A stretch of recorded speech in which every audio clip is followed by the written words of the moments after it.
go. Another touching cultural display in the NHL, something that we've started to see a little bit more frequently. Still definitely the exception rather than the rule. But the Winnipeg Jets and Colorado Avalanche game this week preceded by what I think was a first, as far as I can tell, a Punjabi rendition of O Canada, as the league tries to broaden its inclusivity at a time when certainly questions about its approach on that front have come under the microscope. But as with every single occurrence of the national anthem being offered up in another language other than English or French, this one drew some criticism from the usual folks saying that wokeism has no end and that it is extremely disrespectful to all Canadians, even the Punjabi Canadians.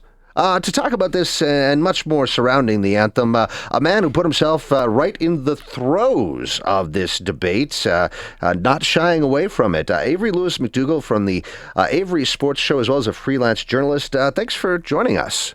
I appreciate coming on the show today, Courtney. Yeah, well, glad to have you here on the airwaves. Now, obviously, I know that when it comes to inclusivity in sports, this is something that certainly has been a topic that you have weighed in on yourself as a black man, yes, and wanting to ensure that the voices are heard. So when you heard this reaction, you immediately jumped online using your platform to say, "Hey, this is bollocks."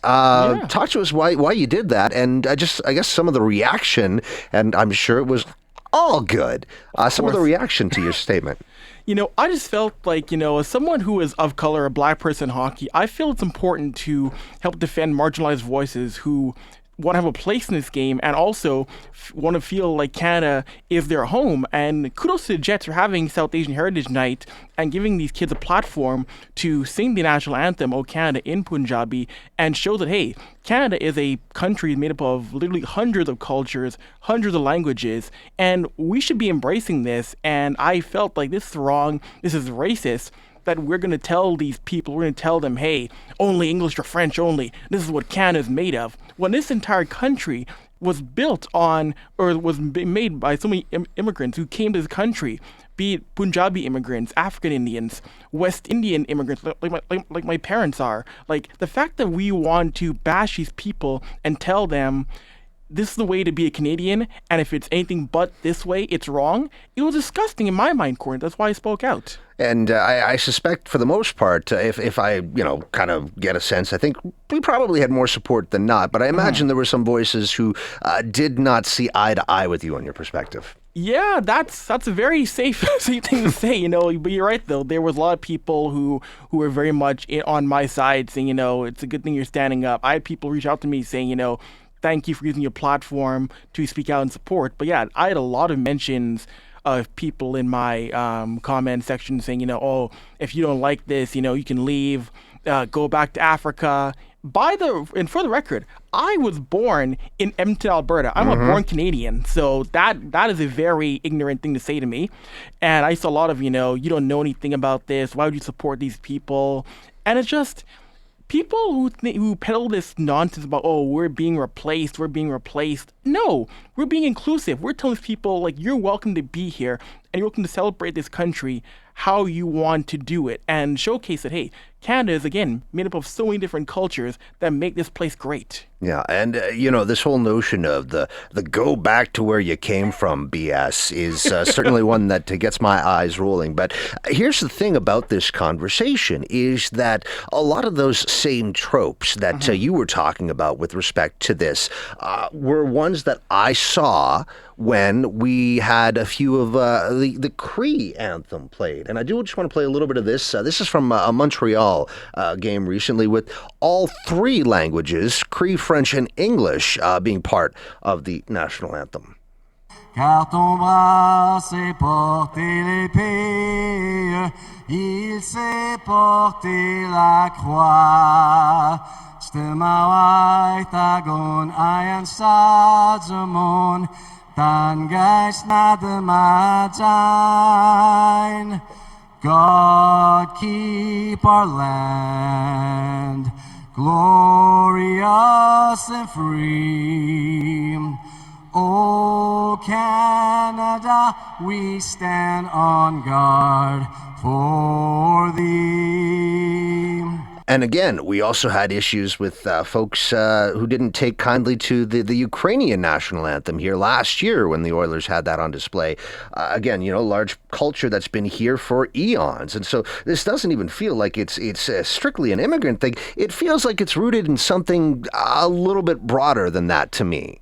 Oh, yeah, it's just, really, it's people who don't want people of color singing the songs in their languages. And it's even more ignorant to tell our indigenous population to don't sing the anthem in their languages when they are our first people here. They were the first ones here in this nation before any of us. And to tell them, oh, you can't sing the anthem in Cree, that is really ridiculous to me. That is so offensive and ignorant to say to these people.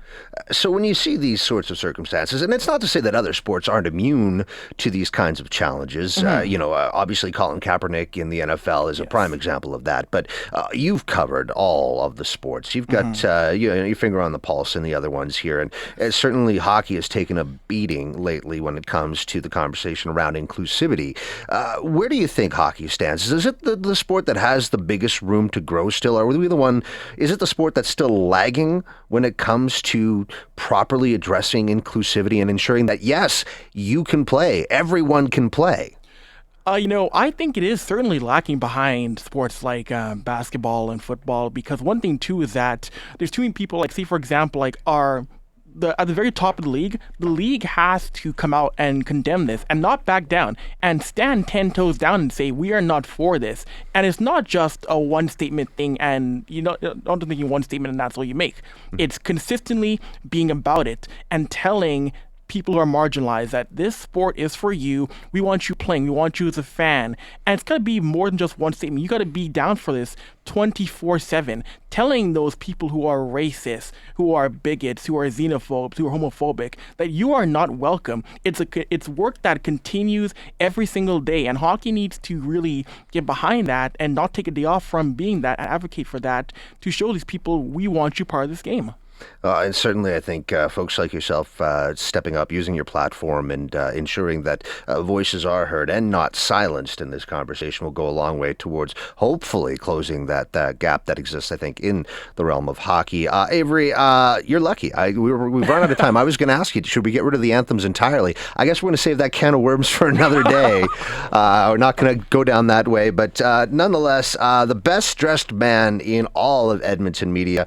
You'll never see him out and about without his trademark fedora. Even today, when this is probably about as dressed down as I think I've ever seen you. It might be, Courtney. Yeah, but you're still rocking the hat. So I appreciate you making the effort here, because on radio, no one can see it, but you're still doing it. And I'm back here wearing no socks to show you how committed I am to this from a fashion perspective. But as always, Avry, it's a pleasure. Thank you so much for coming in today. Of course, it was a blast. Come on today.